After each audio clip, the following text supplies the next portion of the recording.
নারী প্রশ্ন যেখানে আসবে সেখানে তাদের শব্দ একটা কমন, বেশ্যা। জামায়াতে ইসলাম এবং তার যে রাজনীতি সেটি নারী বিদ্বেষী এবং তারা নারীদেরকে যেভাবে বঞ্চিত করতে চায় তার প্রমাণ আপনারা পেয়েছেন যে জুলাই সনদে স্বাক্ষর করার পরেও একজন নারীকেও তারা মনোনয়ন দেয়নি।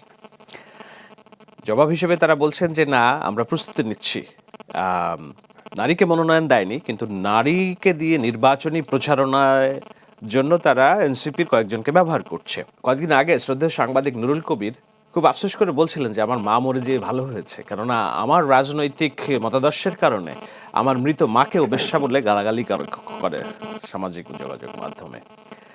জামায়াতের কেন্দ্রীয় নেতা ডাক্তার শফিকুল ইসলাম মাসুদ, ছাত্র শিবিরের নেতা, ওই যেই বলা হচ্ছে যেটা হ্যাকড পোস্ট, সেটাকে শেয়ার দিয়ে তিনি বলছেন যে আমি আমিরে জামাতের এই অবস্থানকে পরিপূর্ণভাবে সমর্থন করি বলে ব্লা ব্লা ব্লা।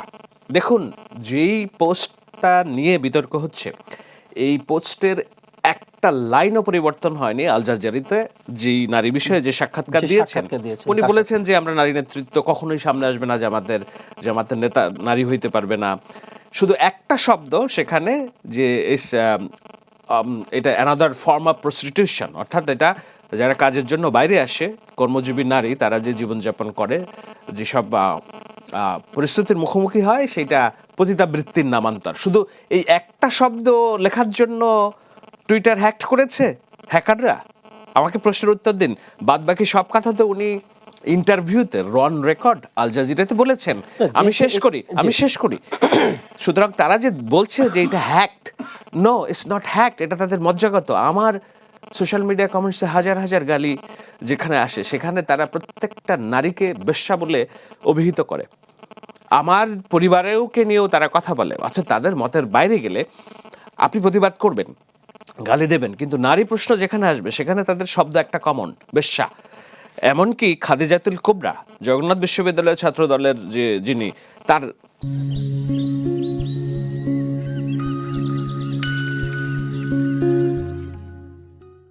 পোশাক দেখছেন, নেকাব পরে আসেন, পুরো শরীর তিনি ঢেকে সামনে আসেন, তারপরেও তাকে বেশ্যা বলে গালি দিচ্ছে ছাত্র শিবির এবং তার বট বাহিনী। এটা তিনি প্রকাশ্যে অভিযোগ করেছেন দুদিন আগে সংবাদ সম্মেলন করে। সুতরাং আমি যেটা বলতে চাচ্ছি, এই শব্দটা বেশ্যা, পতিতা, এটা নারীদের সম্পর্কে তাদের মজ্জাগত ধারণা। It's not hacked account. তার প্রমাণ আমি দিলাম যে এই এক্সের যে বর্ণনা তিনি লিখেছেন, সেখানে একটা শব্দ আল জাজিরার চেয়ে ব্যতিক্রম না, একটা শব্দ বাড়িয়ে বলছেন। জামাত নেতার ডাকসু নিয়ে যে বক্তব্য, শফিকুল ইসলাম মাসুদ যে বলছেন আমরা এটা সমর্থন করি, এবং সোশ্যাল মিডিয়া অন্যান্য জায়গায় নারীদেরকে তারা যেভাবে পোট্রে করে, এই শব্দটা লেখে, ইটস নট হ্যাকড ওয়ার্ড।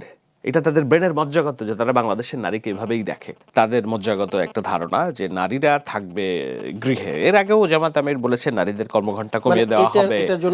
নারীকে কোনোভাবেই বাংলাদেশের রাষ্ট্র পরিচালনা এবং রাষ্ট্রীয় কাজে কত কমভাবে সংশ্লিষ্ট করা যায় এবং কিভাবে তাদেরকে ধীরে ধীরে ঘরের মধ্যে প্রবেশ করানো যায়। পোশাক সম্পর্কে কি বলেছেন? পোশাক সম্পর্কে তাদের বক্তব্য হলো যে ইসলামী শক্তি ক্ষমতায় আসলে বাংলাদেশের নারীরা সময়ের সাথে পরিবর্তিত পরিস্থিতি অনুযায়ী পোশাক পরিধান করবেন। আমরা ফোর্স করব না, শব্দগুলো দেখবেন, আমরা চাপিয়ে দেব না, কিন্তু পরবর্তীতে পরিবর্তিত পরিস্থিতিতে নারীরা তাদের সিদ্ধান্ত নেবেন, এই ধরনের একটা বক্তব্য। অর্থাৎ মোরাল পুলিশিং, সামাজিক চাপ এবং গালাগালি এমন পর্যায়ে তারা নিয়ে যাবেন যে নারী বাধ্য হবে তখন তার নিজেকে পরিবর্তন করতে। একটু যোগ করতে চাই, আপনি দেখুন পৃথিবীর কোন দেশে নারীরা এইভাবে অবহেলিত হয়? তুরস্ক বলেন, ইসলামিক রাষ্ট্র, মালয়েশিয়া বলেন, আপনি কোথায় নারীরা কাজের বাইরে থাকে? তারা তাদের কাজ করছে। এমনকি পবিত্র মক্কা নগরীতে নারীদের হজ করার ব্যবস্থা আছে, ওয়ারাজ আমাদের সোসাইটি নারীদেরকে মসজিদে যেয়ে নামাজ পড়ার জন্য অনুমতি দেয় না। নারীরা তাদের কাজ করছেন, স্বাভাবিক কাজ। তো এটা হলো যে পশ্চাৎ, অর্থাৎ পিছিয়ে নিয়ে যাওয়ার যে রাজনীতি, এটা খুব দুঃখজনক। আচ্ছা, আমি একটু যোগ করতে চাই আপনার সাথে। জামাত যখন বিএনপির সাথে জোটবদ্ধ হয়ে ক্ষমতায় ছিলেন, তখন তো বেগম খালেদা জিয়া আপনার নেতৃত্বে ছিলেন। তাহলে তার নেতৃত্বে ক্ষমতায় থাকবেন এবং এরপর আবার নারীদেরকে নিয়ে তারা ব্যতিক্রম মন্তব্য করবেন, এটা আসলে কতটুকু? এটার জন্য একটা ওয়ার্ডই যথেষ্ট, সেটা হচ্ছে মুনাফেকি। যখন আপনি রাজনৈতিক সুবিধার জন্য একটা সুবিধা নেবেন এবং সেখানে ইসলামের একরকম ব্যাখ্যা দিবেন, আর যখন আপনি রাজনৈতিক সুবিধা নেওয়ার পরে যখন আরেকটা ব্যাখ্যা দিবেন, এটা হলো মোনাফেকের রাজনীতি, অপব্যাখ্যার রাজনীতি। সেটা নিয়ে তো সবাই সোচ্চার যারা ধর্মকে বুকে লালন করেন। হেফাজতে ইসলাম তো স্পষ্ট বলেছেন যে জামায়াত ইসলামের রাজনীতি মোনাফেকের রাজনীতি। জামায়াত ইসলাম এবং অন্যান্য রাজনৈতিক দল যারা আছে, এমনকি ইসলামী শাসনতন্ত্র আন্দোলন দুদিন আগেও যারা তাদের সাথে ছিল, এখন স্পষ্টভাবে বলছে যে এটা জামায়াত ইসলামের রাজনীতি, মোনাফেকের রাজনীতি। সুতরাং সাথী ভাইদের সাথে যারা বেইমানি করে তারা এক্স্যাক্টলি। সো এটি খুব প্রতিষ্ঠিত একটি শব্দ যে তারা তাদের মন মতো যখন সুবিধা তখন বয়ান পরিবর্তন করে, চেঞ্জ করে, এবং করে কারা লোকে? সাংবাদিক মওদুদীর তাফসির, যেই তাফসির হচ্ছে জামায়াত ইসলামের রাজনীতির বেস।